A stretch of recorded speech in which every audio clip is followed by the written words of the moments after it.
Hola amigos, saludos, ¿cómo estamos? Este video es para advertirles a todas las personitas que hoy 10 de enero de 2025 hemos recibido este billete y está falsificado, es falso. Aparentemente el color tiene un aspecto como normal, muy normal.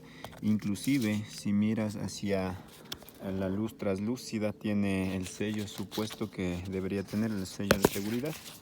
Miren amigos, si pueden ver, ahí está la línea.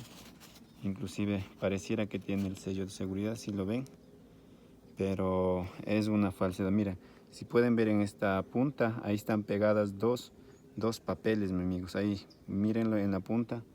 Se dan cuenta que están pegados dos papeles delgadas y dentro de ese papel pues pegaron una cinta, pero es falso totalmente. Y cuando lo arrugamos, normalmente cuando uno comprueba, ¿no es cierto?, para ver si es falso, si es original debería volver a abrirse, pero esto como es papel, miren, se queda ahí.